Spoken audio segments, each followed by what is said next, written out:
Hello people, what is going on? Welcome back to the channel. This is Sorin and today we're gonna play the best premium tank in World of Tanks, or actually in my opinion, because many of you are gonna say the best premium tank is the BZ-176, but I'll show you why I prefer the Renegade instead.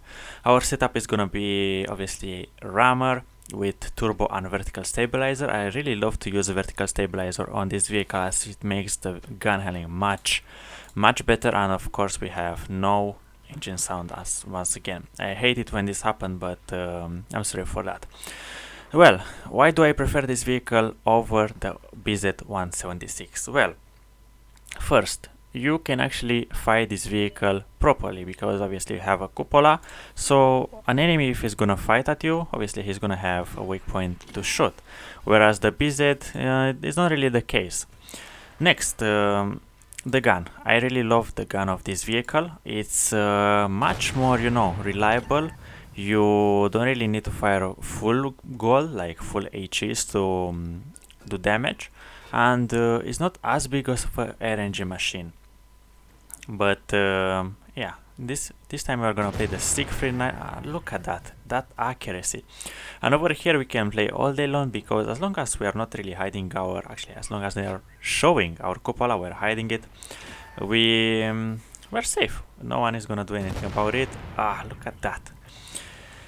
And we're gonna start farming. And of course this vehicle actually has like 2500 DPM with this setup, yet our 0.35 accuracy is not really helping us against the defender, or actually the 252, I suppose. And just look at that armor. The vehicle is after 4 years or 5 years still holding the tier 10 armor. We managed to put one into the lower plate, we're bouncing, and we're up to 1000 damage. But there is more to come. We are just, Peekaboo versus those guys. They're firing Golaras, we don't really care. There's an Obsidian which is not really paying attention to the minimap. Come on, can you perma-track? By the looks of it, no, it's not really the case. And yeah, we're just, doing small plays and, try to be as safe as possible. This guy is over-angling. I'm really sorry about him. He's not learning from his mistake. I mean, we put 4 shells in success. He managed to put none into us. And we're up to 1.7k damage. And we didn't lost any hit points whatsoever. So I guess we're doing good at the moment. We are, waiting for this guy to make a mistake and pick. There's a BZ-176 which is having fun on the other side. I hopefully will not face him, as I don't want to lose 1000 hit points from a hit. And yeah, what else can I say about the Renegade? Good enough mobility, good enough armor, good enough view range, good enough gun, good enough DPM. It's the perfect tank. You have obviously the cupola that is not making this vehicle obviously I mean, actually the vehicle is overpowered if you can hide the cupola and if you make it work. But yeah, I mean, enemies have a chance to fight back, unlike versus a BZ. And as far as I read, there is not gonna be BZ sales whatsoever in the future. So Wargaming, I think they learn from their mistake and they will never sell the vehicle again, which is a bit sad for the people that really wants to get their hands on one. No. But at the same time, it's very lucky for me because I managed to get one from the boxes.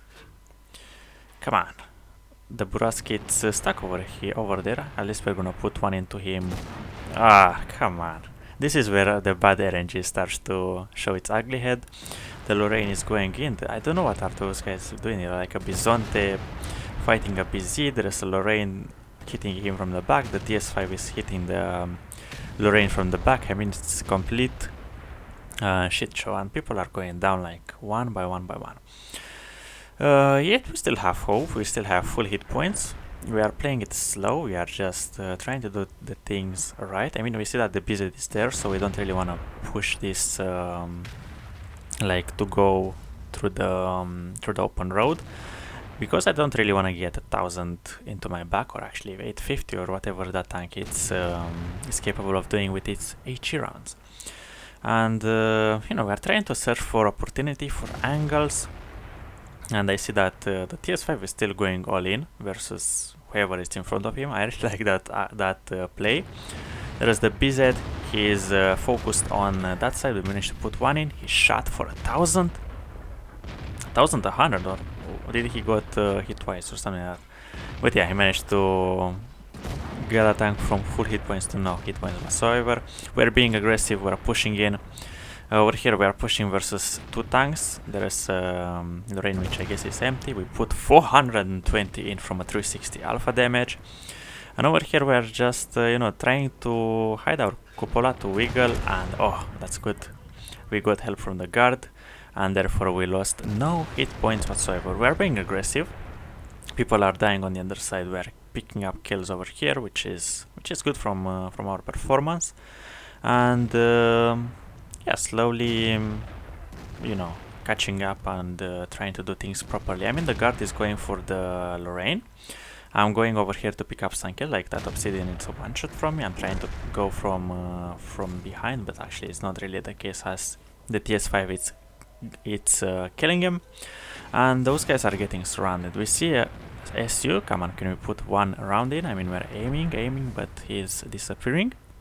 What I really love about this vehicle, it's 400 base view range, which means you can, obviously, with a good crew, you can actually go up to 445 easily. And if you put also food, you're just, spotting for, you're doing better scouting than actually a scout. We put 359 into, come on, can we pick up the defender with our next shell? And apparently no, we cannot. Yet 4000 damage. I will say that this is actually a fairly nice game. I mean, even if you lose, you still make around 120,000 credits, even on a loss with this kind of performance. And I mean, we still have a lot of hit points. We can still make a play and hopefully turn this around. Someone is capping. I guess the SU or the Lanson is capping. We see that the 252U, we managed to pick up a high caliber by the looks of it with our mod over here. We spot a Lanson, I guess, or I guess the guard spotted it. But my main interest is those dangerous tanks like the SU-130. Oh, too bad on a reaction over here there. I wanted to switch to an HE to make sure that he is gonna be two-shottable, but it wasn't really the case. And now I'm looking forward for the Gisor, because the Gisor can clear my tank from full hit points to no hit points in like roughly 6 seconds. So yeah, we don't really want to do that. We're trying to be working with a guard. I really like that this guard is doing the jobs properly. Oh, we see that the Gisor, he's coming in. Apparently he is reloading, I guess, as he did not want to engage us. We see the opportunity and we're being aggressive. I don't want the SU to relocate and help this guy out. Unfortunately, the guard goes down, and this put us in a... I literally shoot the space between the engine deck and the turret of that SU. And now we're just in a 1 versus 3 and we're being surrounded. I still want to... the Gisor is looking to shoot at me from the window. This guy is firing hit, I fire HE, we put 1 to him, and we luckily high roll. We're engaged from 3 sides and we managed to collect this guy without losing many hit points. Actually, we lost only 1 shell of damage, which is good, I guess. But we're still now down to 1 clip to that Gisor, so we have to do the things properly if you want to win this battle. Luckily, the guard is showing to get that side and try to to look for the Gisor, but I'm thinking differently. I'm thinking to relocate and try to go for that Lanson. As long as I don't allow them to relocate, it's gonna be good. And I mean, look at this mobility of the vehicle, plus the boat shape armor. We could get some miraculous bounces. I mean, obviously the lower plate, if you can angle it, is gonna have some funky angles. And oh, the Gisor was not expecting that. And over here we're just I mean, we're very happy we managed to put him. Oh, come on, reload. I guess if I had the cola, I would get my reload down to kill that guy, but it wasn't really the case. He's looking for us, he's finding the shot, and he didn't find the shot. I'm thinking where the Lancer is, and yeah, I'm thinking, to go around and fight this guy from that, but the Lancer can be sitting anywhere in the forest over here, and I decided to go back and pick the safest way to engage that Gisor, because he's down to one shot. So I have to make this shot count, and the longer I stay exposed to him, the more hit points I'm gonna bleed. But luckily there is this spacing over here, and we managed to pick him up with no scratches. Now it's only me against this Lanson, which is on pretty much a one shot. So yeah, by the looks of it, it's gonna be easy victory. But 4 minutes on the clock, we managed to spot him. He is spotting us back, and because I have the hit points, I can just chase him around. But considering he's a medium, he's going 60, I'm going 34. Waiting here, waiting. Ah no, I was too short. I was too slow on my reaction. I didn't manage to find the shell. Now, I guess the best idea will be to cap, as the guard is here, as the guard is mentioning in the chat. But considering he can pick from anywhere from this, because it has the good view range and good depression, from here he can always outplay me. And what I decided to go, probably he's going around to the field and trying to escape. What I'm doing, I'll try to intercept him. And it was actually the best thing to do. We spot him in the open, and come on, we managed to pick up our 5th kill with 5881 damage, securing the victory and secured the GG in chat.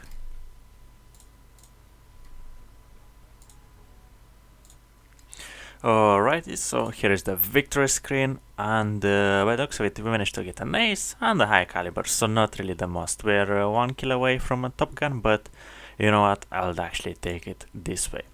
1.7k experience, that's actually a very nice amount of experience, considering we had 0 assistance whatsoever, but we managed to do all of this damage at close range, so this explains why we managed to pick up this amount of huge score. In terms of the enemy team, I guess like the Lanson had a good game, the BZ, and from our team we had the TS5, which was slowly toggling through this map's streets, until we managed to pick up a good fight and some decent damage. But this was the video about Renegade, and I still feel like it's the best premium tank that money can buy in World of Tanks. I mean, it's the best heavy tank, I guess, because you cannot really say like, oh yeah, it's the best premium whatsoever, because for the best premium it goes also tank destroyer, like the SH TPK 100, the Turtle, BZ176 for the heavies. What else do you have? I mean, Tiger Mouse, Object 752 for tier 9s. For medium tanks, what good medium tanks? There is the Patton improved. What else do we have? Object 279A, actually A, or whatever it's called. I mean, it's really depending on your playstyle, but for myself, I'll actually say this one is the best, because for my case, this tank is doing the job properly.